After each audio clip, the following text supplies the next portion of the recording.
네, 오늘 기도의 삶 10번째 시간입니다. 감사의 자세에 대해서 좀 배워보려고 합니다. 우리 지난 몇 주간은 왜 하나님이 기도에 응답하시는가, 또 우리가 기도하면서 왜 말씀을 근거로 기도해야 되는가 하는 것들을 저희가 살펴보았습니다.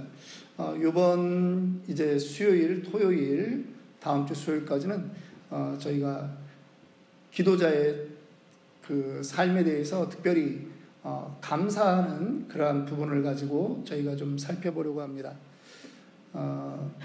우리가 지금 선교사들 8분에 대해서 기도하며 또 그 일부 분들에게는 저희가 후원하고 그렇게 지금 진행하고 있는데요. 태국에 있는 박미경 선교사 그분 간증을 잠깐 좀 나누려고 합니다. 예전에 제가 한번 여러분들과 말씀을 나눴을 거예요. 이분이 하여간 중국에서 중요한 사역들을 그렇게 많이 했고요. 나중에는 중국에는 그 주일학교라고 하는 것이 그 삼자교회 안에도 허용되지가 않습니다. 왜냐하면 어린아이들이 종교를 선택할 그런 권리가 없기 때문에 성인이 된 다음에 선택하게 만드는데, 이분의 사역은 뭐냐면 그래도 엄마 아빠를 따라서 교회에 온 그 자녀들을 가리키는 주일학교 선생님들 양육에 이분이 아주 오랜 시간 그렇게 헌신했습니다. 그래서 풍금을 전부 다 치게 가리킨다든가 또 교리 공부 이런 것들을 코스웍을 만들어서 아주 오랫동안 그렇게 했었죠. 밖으로는 이제 위장된 그런 공장에서 만들어 놨지만, 그런데 어느 날 하나님께 너무 돈이 필요한데, 뭐 돈도 사실은 많은 돈도 아닙니다. 지금 생각해 보면 인민폐 860원 정도라고 했습니다. 그러니까 뭐 거기서 따지고 보면 그렇게 뭐 많은 돈은 아니죠. 렌트비의 한 3분의 1, 아파트 조그만 렌트비의 3분의 1 정도에 해당되는 그러한 비용입니다.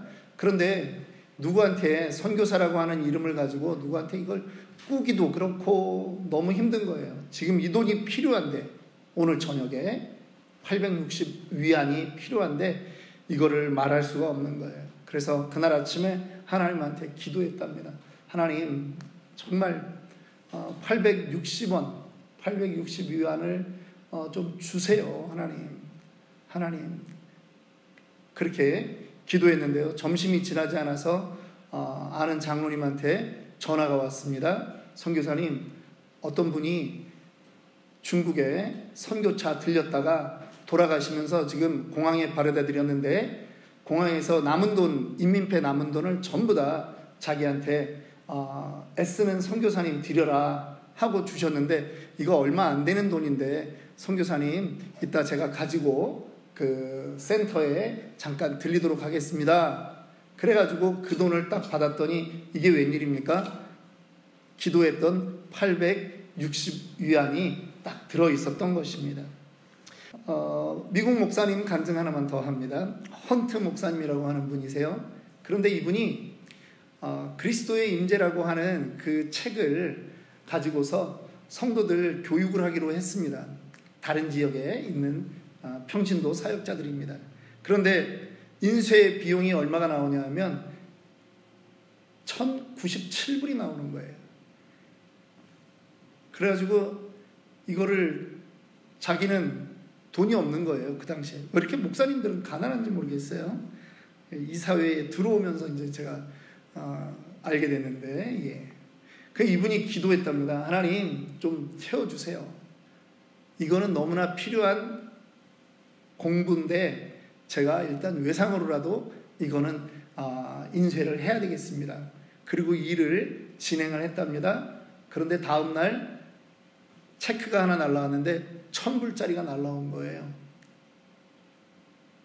다시 기도했습니다. 하나님, 아직도 저에게는 97불이 부족합니다. 이 선교 현장에 계신 분들, 또 우리가 사역을 할 때는 좀 하나님한테 뻔뻔해야 돼요. 아니, 그 다음날 어느 분이 또 체크를 보내주셨는데 이번에는 100불이 들어있는 거예요. 근데 거기에 사연이 이렇게 적혀져 있었습니다. 자꾸 기도하는데 목사님한테 100불을 보내라고 그렇게 자꾸 하나님이 말씀하셔서 제가 지금 보냅니다. 타주에 계신 분이 그렇게 하더라는 거죠. 여러분, 우리가 살아가는 이 땅에서는 많은 일들이 있습니다. 그런데 때로는 정말 우리에게 하나님이 살아계시구나, 정말 하나님의 이름을 찬송할 수밖에 없는 그런 정말 기적과 같은 일들이 우리 안에 있습니다. 믿으시죠? 예. 당장 내 눈앞에 어떤 일이 안 생기더라도 여러분, 우리는 그 신실하신 하나님을 믿는 거예요. 모든 영역에서 일하시는 하나님을 우리는 인정해야 되는 것입니다. 여러분들에게 질문하고 싶습니다. 최근에 여러분들 감사했던 일들은 무엇입니까? 어떤 일에 여러분들은 감사하셨습니까? 어떤 사람에게 고맙습니다라고 하는 말을 해보셨습니까?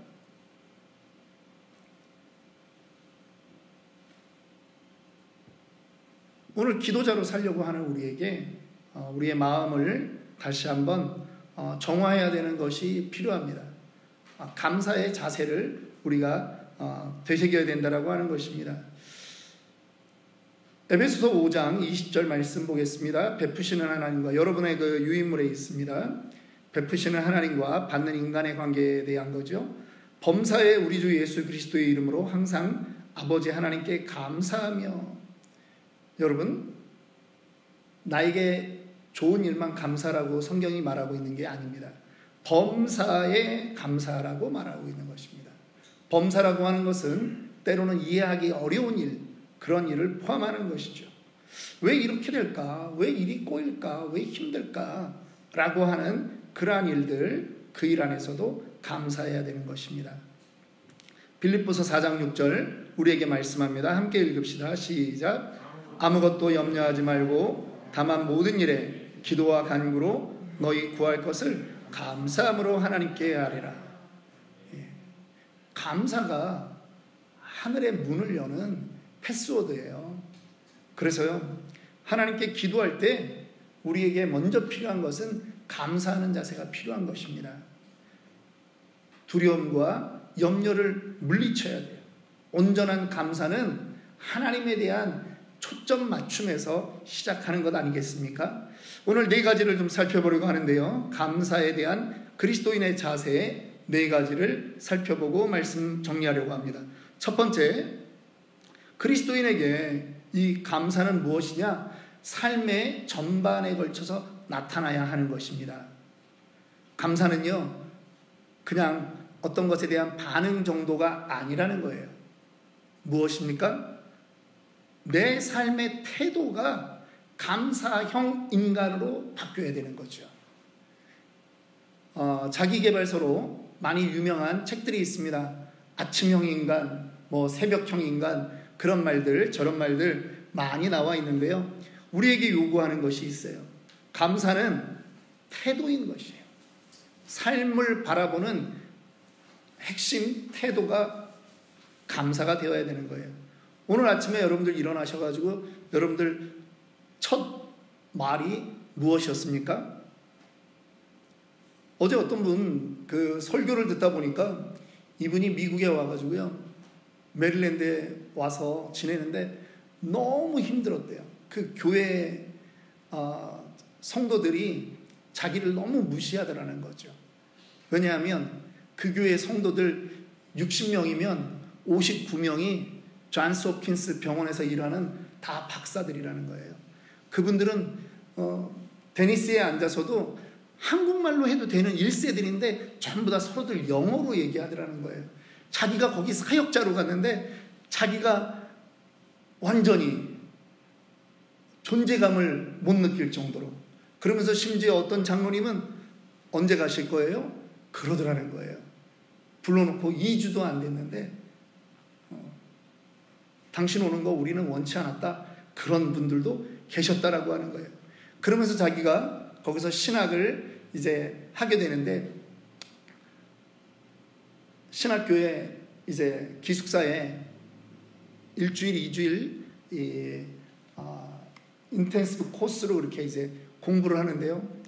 아침에 일어나는데 원망의 말이 탁 나오려고 하는데 옆에 룸메이트 그 옆 침대를 쓰는 목사님이, 자기보다 연배가 한참 많으신 목사님이 딱 일어나서 첫 마디를 하는데 땡큐 갓 그러시더래요. 근데 그 전날까지도 그 목사님하고 삶을 얘기하면서 그 목사님의 그 목회 현장은 정말 도망치지 않는 것이 너무나 대단하다 할 정도로 너무 힘든 목회를 하고 계신 거예요. 예를 들면 강원도 산간 벽지 화전민들이 있는 곳, 그런 곳에서 그냥 지금 20여 년 이상을 목회하고 어느 지역으로 나가고 싶어도, 도망가고 싶어도 누가 불러주는 그런 사람이 없는 그곳에서 목회하면서 자기가 이 신학 공부를 또 계속 이어서 디밍 공부를 이렇게 하느라고 그렇게 하는데, 감사할 것이 없는 그분이 일어나서 커튼을 열면서 땡큐 갓 하는데 자기가 너무 놀랬다라고 하는 거예요. 자기는 아침에 일어나서 버릇이 미국에 오자마자 그 몇 주 안 되는데 한숨, 원망, 왜 왔지? 자기는 그런 상황이었는데 그분을 보면서 자기가 아니 저분도 감사를 한단 말이야? 그 생각을 했다는 거죠. 골로새서 4장 2절은 이렇게 기록하고 있습니다. 기도를 계속하고 기도에 감사함으로 깨어있으라. 감사는요, 기도자에게 있어서 이것은 삶의 자세가 되어야 되는 것입니다. 삶의 전반에 걸쳐서 나타나야 되는 것입니다. 여러분들 아침마다 일어날 때 감사합니다 주님, 감사합니다 주님. 영어가 편하신 분들은 땡큐 갓 그렇게 하세요. 예. 자, 두 번째 감사에 대한 우리 그리스도인의 자세는요, 감사는 뭐냐 하면 하나님께서 선하신 분이라고 하는 것을 믿는 바로 그것이에요. 야고보서 1장 17절 말씀 보겠습니다. 온갖 좋은 은사와 온전한 선물이 다 위로부터 빛들의 아버지께로부터 내려오나니 그는 변함도 없으시고 회전하는 그림자도 없으시니라. 마태복음 7장 9절부터 11절 우리 다 같이 읽습니다. 너희 중에 누가 아들이 떡을 달라 하는데 돌을 주며 생선을 달라 하는데 뱀을 줄 사람이 있겠느냐? 너희가 악한 자라도 좋은 것으로 자식에게 줄 알거든 하물며 하늘에 계신 너희 아버지께서 구하는 자에게 좋은 것으로 주시지 아니하겠느냐? 하나님은요, 여러분들에게 정말 온갖 좋은 은사와 온전한 선물을 전부 다 주시는 분이세요. 하나님은 선하신 분이에요. 믿으십니까? 한번 그 다음 질문에 여러분들이 좀 써봤으면 좋겠어요. 하나님이 여러분들의 삶에 주신 놀라운 은사나 선물 6가지를 좀 써보면 좋겠습니다. 한번 이 시간 기록해 보십시오. 그래요. 근데 나중에는 좀 이렇게 이걸 가지고 나중에 기회가 되면 좀 나눴으면 좋겠는데, 자기가 생각지 못한 자기의 은사를 딴 사람이 알아요. 그죠? 예. 오늘 생일자라고 빠졌는데 그 소희 집사를 내가 요즘 보면서 빵을 처음부터 막 옛날부터 만들어 보거나 그런 건 아니거든요.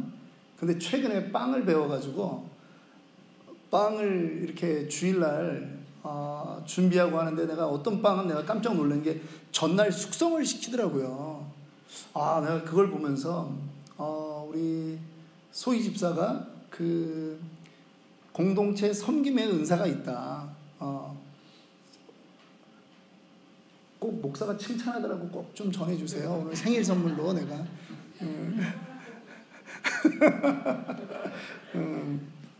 생일 선물입니다. 네, 목사가 자주 칭찬을 안 하는 사람이라서 앞으로 칭찬을 좀 많이 해야 되는데, 근데요, 우리의 감사는 좀 문제가 있지 않나.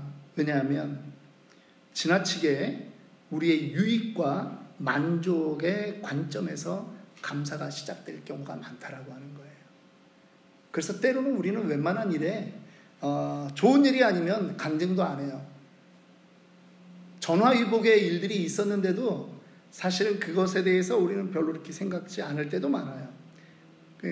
근데 사실은 우리의 눈에 좋고 우리의 재정에 좋아지고 우리의 그런 것을 만족시킨다라고 하는 그러한 부분들이 때로는 영적으로 거리가 먼 것이기도 하고요. 영적으로 우리의 신앙생활과 또 안 맞는 부분도 사실은 있는 거예요. 그런데 우리가 그냥 눈에 볼 때 좋은 게 있으면 우리는 다 그런 것에 감사하는 거죠. 그래서 오히려 고난에서 감사하는 게 정말 힘들죠. 이거는 누구를 막론하고 마찬가지입니다. 그래서 우리가 더 인정해야 되는 건 뭐냐면 하나님이 선하시다라고 할 때 그것은 뭐냐면 우리의 생각보다 더 광대하다라고 하는 의미가 있는 거예요. 우리의 생각의 그 바운더리를 넘어서는 광대하심이 하나님의 선하심에 있다라고 하는 거죠. 그래서 여러분들에게 다시 이번에는 좀 질문을 하고 싶어요. 그동안 내 삶에 있었던 나쁜 일들을 한번 생각해 보자는 거예요. 그리고 나서 한두 가지만 기억해도 돼요. 그리고 나서 지난번에 이 일은 분명히 나에게 눈물이 나오게 했던 나쁜 일이었는데 이 일을 통해서 하나님이 나에게 주신 메시지는 무엇이었는가라고 하는 것을 함께 써야 돼요. 시간 관계상 이것은 다음으로 좀 여러분들이 미루고 오히려 집으로 돌아가시는 차 안에서 아내분들과 남편분들이 좀 나눠봤으면 좋겠어요. 우리가요, 이 신앙생활하면서 인생을 살면서 우리에게 발생하는 일들, 이거에 대한 개념이 필요해요. 하나님이요, 우리를 세세하게 우리를 로봇으로 만들지 않았다라고 하는 것은 아시잖아요. 우리에게 하나님이 안 좋은 일이 일어날 수 있는 것도 하나님은 아세요. 그게 아니었으면 아담이 선악과를 따먹는 일은 안 생겨야 되죠. 그런데 하나님은 우리에게 더 중요하게 무엇을 존중해 주시고 우리를 인정해 주시냐면 우리의 자유의지라고 하는 거죠. 그 부분은 우리가 죄를 짓느냐 안 짓느냐를 떠나서 우리가 어떤 문제에 대해서 하나님에 대한 태도를 어떻게 결정할 것이냐라고 하는 것도 같이 포함하고 있는 말이라고 하는 거예요. 이 자유의지라고 하는 게. 그래서 우리는 이 감사하는 부분에 있어서 하나님을 전적으로 신뢰하는 것이 감사의 베이직이다라고 하는 것입니다. 하나님의 선하심, 하나님은 우리를 선하게 인도하셔, 하나님은 나를 사랑하셔 라고 하는 이 확신이 우리에게 필요한 것입니다. 우리의 삶을 위한 하나님의 목적이 무엇인지, 그래서 우리는 그걸 어디에 근거를 두고 하느냐, 하나님의 성품에 근거하는 거죠. 선하신 성품, 그거를 우리는 믿고 가는 거예요. 에베소서 4장 13절부터 15절까지 함께 같이 읽습니다. 시작. 우리가 다 하나님의 아들을 믿는 것과 아는 일에 하나가 되어 온전한 사람을 이루어 그리스도의 장성한 분량이 충만한 데까지 이르리니, 이는 우리가 이제부터 어린아이가 되지 아니하여 사람의 속임수와 간사한 유혹에 빠져 온갖 교훈의 풍조에 밀려 요동하지 않게 하려 함이라. 오직 사랑 안에서 참된 것을 하여 범사에 그에게까지 자랄지라. 그는 머리니 곧 그리스도라. 여기에 우리 믿음의 경주가 나와 있는 것입니다. 참된 믿음이라고 하는 것은요, 어떠한 상황에서도 하나님을 의심하지 않는 거예요. 하나님을 신뢰하는 거예요. 요동하는 그러한 믿음, 그게 아니라는 말이에요. 그래서 우리에게 오늘 이 말씀이 우리가 그리스도의 장성한 분량에 이르기까지, 이거를 우리가 그냥 신학적으로 얘기하면 성화라고 말하는 거죠. 여러분들이 그러한 단계까지 하나님을 믿고 따라 나가야 된다라고 하는 것입니다. 그런데 그 베이직이 바로 감사예요. 하나님의 신실하심을 감사할 수 있는 거예요. 마지막입니다. 감사는 하나님을 영화롭게 하는 것입니다. 우리 삶의 궁극적인 목적이 무엇일까요? 조금 전에도 우리는 에베소서 4장을 가지고 우리 성화에 대한 말씀을 나눴는데, 로마서 8장에 우리에 대한 구원받은 백성의 그 삶의 목표에 대한 것들을 하나님이 말씀하고 있어요. 우리가 알거니와 하나님을 사랑하는 자 곧 그의 뜻대로 부르심을 입은 자들에게는 모든 것이 합력하여 선을 이루느니라. 여기서 모든 것이라고 하는 거는요, 사람들의 눈에 안 좋게 보였던 것, 사람들의 눈에 절대로 감사할 수 없지라고 했던 것, 그것까지 전부 다 포함하는 거예요. 그래서 그 모든 것이 합력하여 선을 이루는 것이에요. 하나님이 미리 아신 자들을 또한 그 아들의 형상을 본받게 하기 위하여 미리 정하셨으니 이는 그로 많은 형제 중에서 맏아들이 되게 하려 하심이니라. 또 미리 정하신 그들을 또한 부르시고 부르신 그들을 또한 의롭다 하시고 의롭다 하신 그들을 또한 영화롭게 하셨느니라. 하나님이 우리를 구원하셨을 때 우리 삶의 완성 단계가 바로 이 과정이라고 하는 거예요. 그래서 때로는 환난 풍파가 있지만 그곳에서 오히려 역경을 견디며 하나님을 영화롭게 하는 자로 그렇게 서게 되는 것입니다. 또 다른 말로 이것을 우리가 제자가 된다, 온전한 제자가 된다, 제자의 삶을 살아낸다, 우리가 그렇게 볼 수 있는 것입니다. 골로새서 2장 10절 말씀은 이렇습니다. 너희도 그 안에서 충만하여졌으니 그는 모든 통치자와 권세의 머리시라. 우리가 예수 그리스도 안에서 하나님을 영화롭게 하는 것입니다. 여러분 안에 선한 것이 무엇이 있습니까? 찬양의 가사처럼 우리 안에 선한 것은 아무것도 없습니다. 그런데 그렇기 때문에 우리가 하나님의 심판대 앞에 섰을 때 각자 서는 나이는 전부 다 다르지만 우리가 먼저 생각해 봐야 되는 것입니다. 그 시간까지 나를 인도하신 그 하나님, 그 하나님의 의미는 무엇인가? 하나님은 왜 나를 지금까지 인도하셨고 생명을 연장시켜 주시며 그렇게 살게 하셨는가? 라고 하는 것을 생각해 보아야 하는 것입니다. 나의 의로움이 있겠습니까? 전혀 아니죠. 예. 그저 하나님의 사랑하심과 선하신 것입니다. 그래서 우리는 그 앞에서, 심판대 앞에서 우리가 할 말은 감사합니다. 그 말 외에는 없는 것입니다. 오늘 저와 여러분들이 그러한 고백을 하기를 원해요. 우리 한번 하나님께 하나님 감사합니다 한번 이렇게 외쳐봅시다. 하나님 감사합니다.